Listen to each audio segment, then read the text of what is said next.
یعنی اللہ تبارک و تعالیٰ نے حضور کو بے مثل بنایا.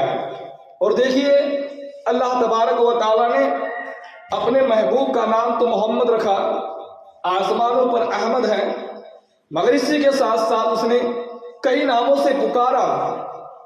حالانکہ نبی کا نام تو محمد ہے، حضور کا نام تو محمد ہے، مگر جب اللہ تبارک و تعالیٰ نے اپنے محبوب کو پکارا تو کبھی مدثر کہہ کے پکارا، کبھی مزمل کہہ کے پکارا، کبھی یاسین کہہ کے پکارا، کبھی طٰہٰ کہہ کے پکارا، کبھی رؤوف کہہ کے پکارا، کبھی نذیر کہہ کے پکارا، کبھی سراج کہہ کے پکارا، کبھی نور کہہ کے پکارا، کبھی بشیر کہہ کے پکارا، الگ الگ ناموں میں پکارا. نام تو محمد ہے، حضور کا نام تو محمد ہے، مگر رب نے پکارا تو کئی کئی ناموں سے پکارا. یعنی ایک محبت کی بات ہے. ہمارے گھر میں اگر کوئی چھوٹا سا بچہ ہو تو جب محبت اظہار ہوتا ہے، اب اس کا نام تو ایک ہی ہوتا ہے، مگر کوئی مختلف ناموں سے پیار سے کوئی کیا کہہ کے پکارتا ہے. جیسے محبت کا اظہار ہوتا ہے تو کوئی کیا کہہ کے پکارتا ہے، کوئی کیا کہہ کے پکارتا ہے. لڑکے کا نام تو بچے کا نام تو ایک ہی ہے، بچے کا نام تو ایک ہی ہے، ایک ہی نام رکھا گیا ہے. مگر جب محبت اظہار ہوتا ہے تو کبھی ماں، کبھی باپ، کبھی دادا، کبھی دادی، کبھی نانا، کبھی نانی، اظہار محبت کے لیے کبھی اس کو الگ الگ ناموں سے پکارتے ہیں. وہ ایسے نام ہوتے ہیں، اتنے پیارے نام ہوتے ہیں، اتنے سونے نام ہوتے ہیں کہ ان میں پیار جھلکتا ہے، ان میں محبت جھلکتی ہے. تو اللہ تبارک و تعالیٰ نے جب محبت کا اظہار کیا کہ اے محبوب، اے مزمل، اے مدثر، اے یاسین، اے طٰہٰ، اے سراج، اے منیر، اے نور، اے بشیر، ایسے ایسے ناموں سے جب پکارا، پتہ چلتا ہے رب تبارک و تعالیٰ اپنے محبوب سے کتنی محبت کرتا ہے. مولا تبارک و تعالیٰ اپنے نبی سے محبت اظہار جب کرتا ہے، ارے ہم بھی اپنے گھروں میں چھوٹے چھوٹے بچوں کو اظہار محبت پر الگ الگ نام سے پکارتے ہیں. رب جب پکارتا ہے، مگر ہم نے تو پکار لیا، ہم نے اظہار محبت کے لیے بچے کو پکار لیا، مگر اظہار محبت ہے وہ. اب اس میں ماں باپ جانے کیا واقعی ویسا ہے جیسے کہ ماں باپ نے کبھی اپنے بیٹے کو چاند کہہ دیا تو ان کا اظہار محبت ہوا. اب بیٹا تو چاند جیسا نہیں ہو سکتا، مگر رب تبارک و تعالیٰ جب اپنے محبوب کو پکارتا ہے تو جب جیسے پکارتا ہے، قسم خدا کی اس کے اندر وہ صفت بھی پائی جاتی ہے. جب نور کہہ کے پکارا تو میرے آقا صلی اللہ علیہ وسلم نور ہے، ایسے نہیں پکارا، اظہار محبت سے تو پکارا، مگر جب نور کہہ کے پکارا تو خدا نے نور فرما دیا، حضور آپ نور ہو. خدا نے مدثر کہہ دیا، حضور آپ مدثر ہو. خدا نے مزمل کہہ دیا، حضور آپ مزمل ہو. خدا نے ان کو یاسین کہہ دیا، حضور آپ یاسین ہو. خدا نے طٰہٰ کہہ دیا، حضور آپ طٰہٰ ہو. تو الگ الگ ناموں سے پکارا گیا. ویسی صفتیں بھی حضور کے اندر پائی گئی، حضور کے اندر موجود ہے. یعنی اللہ تبارک و تعالیٰ نے حضور کو ایسا بنایا کہ ساری کائنات دیکھ کر حیران ہے اور دنگ رہ گئی. ارے انسان ہی نہیں، فرشتے حیران ہیں اور دنگ ہیں، یہ حضور جیسا کوئی نہیں ہے. جنات دیکھ کر حیران ہیں، حضور جیسا کوئی نہیں ہے. ارے انسان دیکھ کر حیران ہے، حضور جیسا کوئی نہیں ہے. اور کوئی ہو بھی کیسے سکتا ہے کہ رب تبارک و تعالیٰ نے اپنے محبوب کو ایسا سجایا، ایسا سوارا اور پھر فرمایا اے محبوب، اے میرے حبیب، آپ تمام دنیا میں میرے بعد تمام دنیا میں افضل ہیں، سارے لوگوں سے افضل ہیں، بلکہ ساری مخلوقات سے افضل ہیں. جتنے انبیاء کرام ہیں، حضرت آدم علیہ السلام سے لے کر حضرت عیسیٰ علیہ السلام تک جتنے سارے انبیاء ہیں، ان سارے نبیوں میں آپ سب سے افضل ہیں. اے محبوب، جتنے 313 ایک روایت میں آتا ہے 313 رسول ہیں، آپ ان میں سب سے افضل ہیں. میرے آقا صلی اللہ علیہ وسلم سب سے افضل ہیں. اعلیٰ حضرت فرماتے ہیں سب سے اولا و اعلیٰ ہمارا نبی، سب سے بالا و والا ہمارا نبی، سارے اچھوں میں اچھا، سمجھے جسے ہے اس اچھے سے اچھا ہمارا نبی، سارے اونچوں میں اونچا، سمجھے جسے ہے اس اونچے سے اونچا ہمارا نبی. اب اس نبی کی بات آ جائے تو حضور کے اخلاق لاجواب بے مثال، حضور کے حسن کی بات آ جائے حضور کا حسن بے مثال لاجواب، حضور کے علم کی بات آ جائے حضور کا علم بے مثال بے لاجواب۔ قسم خدا کی اگر آپ ہر پہلو میں اگر حضور کو دیکھنا چاہیں گے، حضور اکرم صلی اللہ تعالی علیہ وسلم ہر بات میں، ہر اچھی بات میں حضور افضل و اعلیٰ ہے، اور عیب تو میرے آقا میں کوئی ہے ہی نہیں، کوئی عیب رکھا ہے نہیں جو ڈھونڈنے سے مل جائے۔ تو اللہ اکبر، اتنی بہترین طریقے سے اللہ تبارک و تعالیٰ نے اپنے محبوب کو بنایا کہ قسم خدا کی ساری دنیا، ساری کائنات دیکھ کر حیران ہے۔ وہی نبی اکرم صلی اللہ تعالیٰ علیہ وسلم اس امت کے نبی بن کر آئے تو مسلمانوں یہ ہمارے لیے اگر ہم ذہن کریں، اگر دماغ دوڑائے، اگر یہ بات ہم دماغ میں لے لے تو اللہ اکبر، یہ کتنی فخر کی بات ہے۔ انبیاء تو بہت سے آئے، مولا ہمیں آدم علیہ السلام کی امت بھی بنا سکتا تھا، حضرت ابراہیم علیہ السلام کی امت بھی بنا سکتا تھا، اسماعیل علیہ السلام کی امت بھی بنا سکتا تھا، حضرت نوح علیہ السلام کی امت بھی بنا سکتا تھا، حضرت یعقوب علیہ السلام کی امت بھی بنا سکتا تھا، مگر قسم خدا کی ہماری قسمت کیا قسمت ہے کہ اللہ تبارک و تعالیٰ نے وہ افضل و اعلیٰ نبی محمد عربی کی امت بنایا اور یہ کہہ دیا تم بھی بہترین امت ہو۔ سبحان اللہ، جیسا میرا نبی بہترین ہے، اے امتیو تم بھی بہترین ہو۔ اگر تم اچھے کام کرتے ہو، اگر تم نیکی کا کام کرتے ہو اور دوسروں کو بھی نیکی کی دعوت دیا کرتے ہو، اور تم لوگوں کو بری باتوں سے روکتے ہو اور خود بھی تم باتوں سے بچتے ہو، تو تم میری محبوب کی امت ہو، تم بھی بہترین ہو۔ سبحان اللہ، یہ درجہ ملا حضور کے صدقے میں ملا۔ الحمدللہ میرے حضور، ارے جس دیش میں آئے وہ دیش افضل، قسم خدا کی جس خطے میں آئے وہ خطہ افضل، جس شہر میں آئے وہ شہر افضل، جو کتاب لائے وہ کتاب افضل، جس مہینے میں آئے وہ مہینہ افضل، جس خاندان میں آئے وہ خاندان افضل، قسم خدا کی جس گھر میں آئے وہ گھر افضل، جو امت لے کر آئے وہ امت بھی افضل۔ ماشاء اللہ، سبحان اللہ۔ تو میرے آقا صلی اللہ تعالی وسلم کی کیا بات کروں، اگر میں اپنی زبان کو 1000 مرتبہ بھی اگر عطر میں اگر ڈبو کے رکھوں اور پھر میں چاہوں کہ میں اب حضور کا نام لے سکتا ہوں، پھر بھی میں یہ سمجھتا ہوں اتنا سونا نام، اتنا پیارا نام، پھر بھی یہ دل کرتا ہے کہ نہیں، ابھی یہ زبان اتنی پاک نہیں ہے کہ حضور کا نام لے سکے۔ بھلے ہی میں نے 1000 مرتبہ اپنی زبان کو میں نے عطر میں ڈبو کر رکھی ہو، مگر میرا دل کہتا ہے پھر بھی میں اس حضور کی بارگاہ میں ایک بے ادبی سمجھتا ہوں۔ مگر آقا صلی اللہ تعالی وسلم، آپ کے حضور اکرم صلی اللہ تعالی وسلم کچھ کوشش کرنا ہے، آپ کی شان بیان کرنا ہے۔ حالانکہ مجھ سے بڑے بڑے عالموں نے، مجھ سے بڑے بڑے مفتیوں نے قلم توڑ کے رکھ دیے اور یہ کہہ دیا کہ حضور ہم تھک گئے، مگر آپ کی شان بیان نہ ہو سکی۔ الحمدللہ، ارے حضور کی شان کوئی بیان نہ کر سکا، مجھ جیسا ناقص، مجھ جیسا ناکارہ، مجھ جیسا حقیر حضور کی شان بیان کیا کرے۔ ارے ہم تو یہ کہتے ہیں ہم اعلیٰ حضرت کے، ہم اس لائق نہیں ہیں کہ اعلیٰ حضرت کی شان بیان کر سکے، ہم حضور کی کیا شان بیان کریں۔